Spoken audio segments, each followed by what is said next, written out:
Welcome to our 608 final project titled COVIZ. And with this project, we aim to increase collective information about COVID-19 in order to reduce public health risks. And working on this project is Amanda Lee, Annie Zhang, Jackie Liao, Jocelyn Shen, and Abraham Skandura. So what's the issue? Right now, we're trying to tackle how COVID-19 negatively impacts public health. And specifically, right now, travel and human interaction is concentrated at these vital locations like grocery stores or pharmacies or doctors' offices. And we know that COVID-19 stays on surfaces for up to 5 days. And so the question now is, how can we minimize our own exposure to the virus while being in these public places? Our solution is COVIZ. We want to load balance how populations move during pandemics by informing users of risk levels associated with any given area of interest.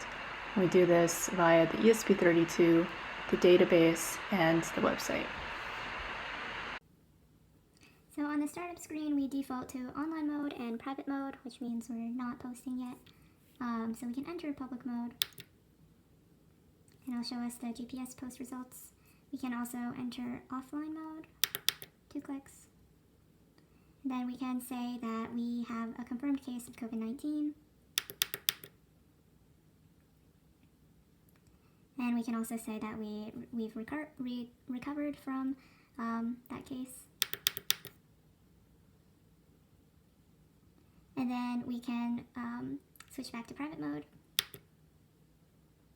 And then lastly, we can return to online mode.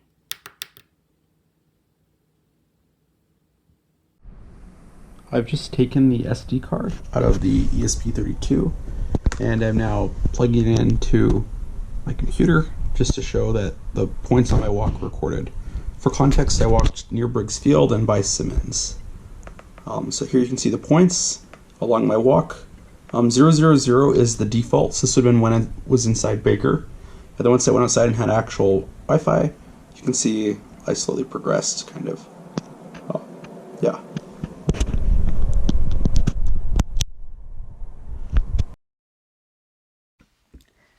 And this is the website. And here you can see the heat map generated by users walking to different locations. And you can see which areas are more densely populated with human traffic. You can also search for places that you might want to visit, and it'll query up nearby results. And you can go into Google Street View. So in terms of potential impacts beyond the current situation, we do see this as a project that could be expanded into something that is useful long term, because unfortunately this won't be our last pandemic. And because of this, our project can be utilized in future health emergencies to help us flatten the curve efficiently and effectively.